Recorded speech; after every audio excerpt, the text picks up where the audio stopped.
Bon matin à tous les gens, Alphonse à l'EPFL pour vous servir. Aujourd'hui, on va faire une vidéo un peu différente, on va faire une interview donc d'une personne qui est à côté de moi, qui va se présenter maintenant. Du coup, je m'appelle Julie, donc je suis à l'EPFL en section SIE. Je viens du sud de la France et là, je vais rentrer en deuxième première année parce que j'ai fait la MAN. Voilà, donc la MAN, pour ceux qui se souviennent plus trop comment ça marche le PFL, c'est une mise à niveau. Donc MAN, c'est vraiment l'acronyme pour mise à niveau qui est fait en deuxième semestre de la première année pour ceux qui n'ont pas eu d'assez bonnes notes pour passer la première année.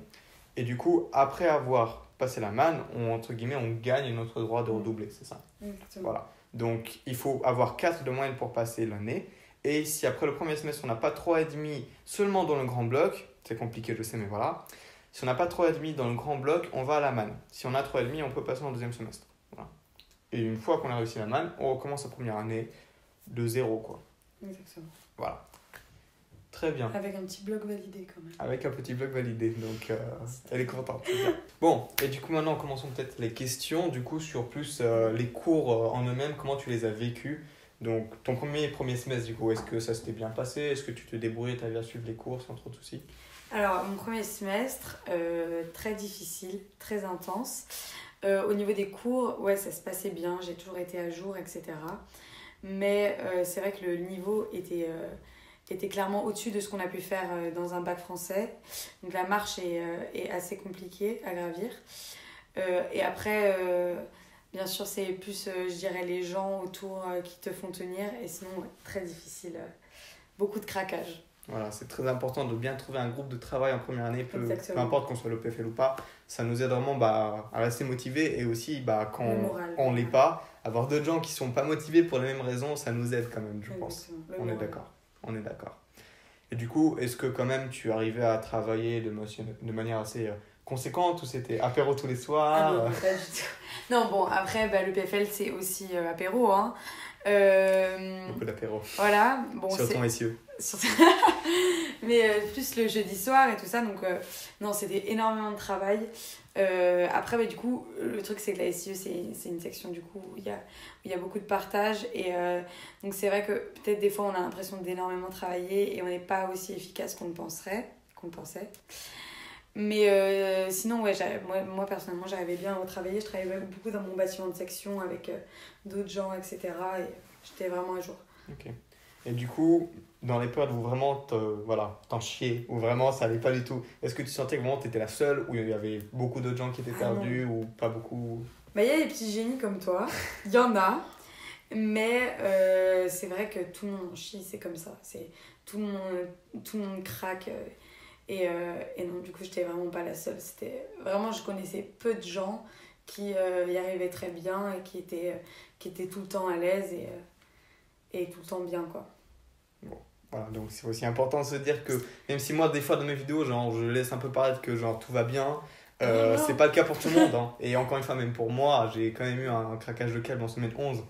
Donc, c'était toutes les semaines, tu vois. Il y en a pour qui c'était plus souvent que ça. Mais voilà, tout le monde n'y arrive pas aussi bien, mais c'est pas une fatalité en soi. Oui. Donc il y a toujours moyen de se rattraper. Oui, totalement. Puis il y a les gens autour de toi qui t'aident. Donc ça, c'était pas en semestre. Et au niveau des révisions, vraiment des examens en eux-mêmes, c'était, j'imagine, encore plus stressant. Ouais, alors les révisions, c'est un peu l'apogée de ton travail, où tu te rends compte que ça va ou que ça va pas. Et on va dire que c'était compliqué dans un sens parce qu'il y avait certaines matières où tu te rends compte que en fait t'as rien compris, et il y a des matières où tu te sens très à l'aise et où tu penses que ça va. Le problème aussi, c'est que les examens ont été beaucoup plus durs cette année. On ne sait pas trop pourquoi, mais le niveau gravit chaque année. Et du coup, on fait des examens blancs où on a 5, et après, on arrive devant l'examen, et en fait, c'est pas du tout la même chose. Voilà, donc et du coup, ça, c'est l'avis général de tout le monde, peu importe la section. Donc, Mathéo qui est en MT, donc, a exactement le même avis et hoche de la tête frénétiquement. Voilà, exactement. Voilà. Et c'est du coup la grosse douche froide.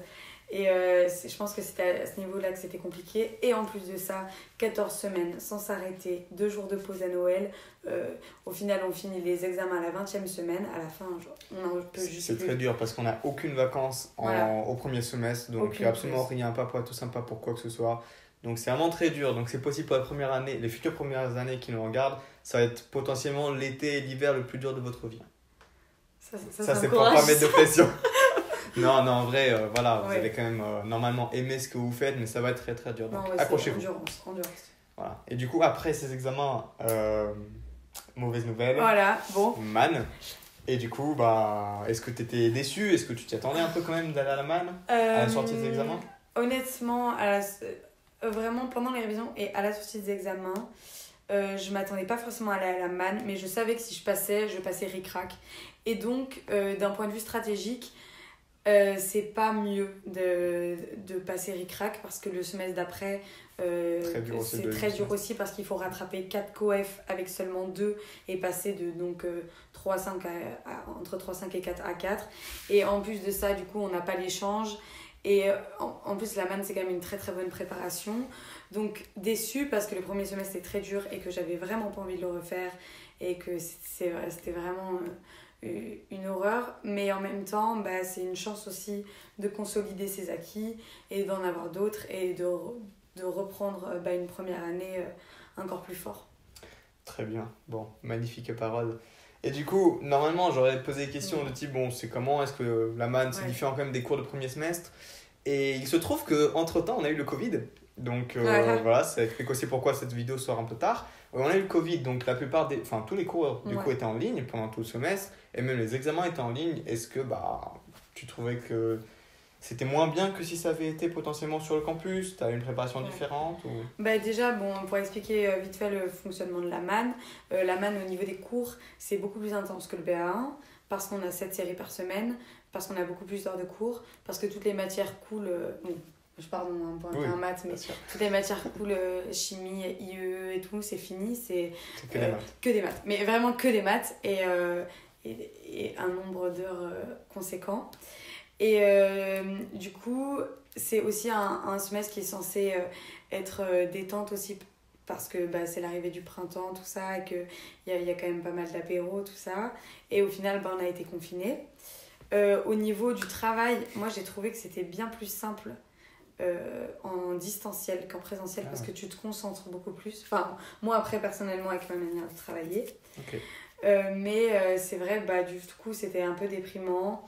Surtout que moi je me suis confinée en France, du coup le confinement s'est fini 2 semaines avant la fin. Donc comment dire que les 2 semaines de la fin c'était pareil pour tout le monde, man ou pas man, je pense que c'était très dur. Sauf que nous, du coup, en plus, on avait des examens à blanc, carrément.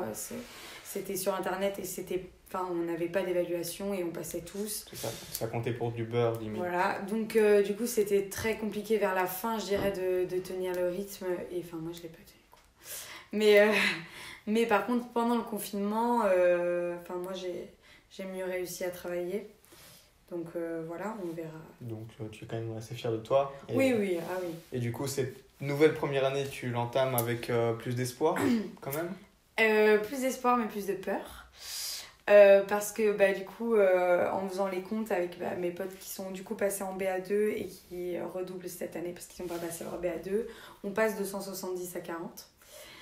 Donc les places sont chères. Il y a très très peu d'élèves qui sont passés. Voilà, c'est vraiment... très sélectif. Voilà, très très sélectif. Donc, du coup, forcément, on a peur parce que échec def, c'est retour en France.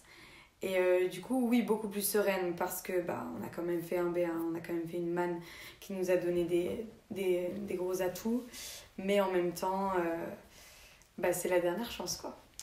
Bon, et bien dans ce cas, je n'ai pas d'autres questions, je Très pense. bien. Merci beaucoup, Julie, de nous avoir partagé ton expérience. Voilà, donc tout le monde a une expérience très différente de PFL. Donc c'est pour ça que j'ai fait venir Julie, car elle a relevé le fait que peut-être je ne montrais que les aspects cool ou des gens qui réussissaient. Ouais. Et voilà, tout le monde en chie, hein. Donc plus ou moins. Il y en a qui chient beaucoup, mais c'est pas très grave. Donc c'est pas une fatalité en soi. Donc on a toujours moins de soi. Voilà, exactement. Je vous remercie beaucoup d'avoir suivi cette vidéo. J'espère que ça vous a plu. Si ça vous a vraiment plu et vous avez envie de voir également d'autres interviews de d'autres personnes de l'EPFL, donc dans différentes années, dans différentes sections, lâchez un commentaire, envoie-moi un message sur Instagram. Donc j'ai pas ma tablette avec moi parce qu'elle est loin. Mais du coup, si tu veux bien me la donner. Voilà, donc hâte à Français à l'EPFL sur Instagram. Je poste beaucoup plus de stories maintenant. Suivez-moi, parlez de la chaîne autour de vous, répondez à la bonne parole comme j'avais l'habitude de le dire. Et puis d'ici là, à la prochaine. Ciao.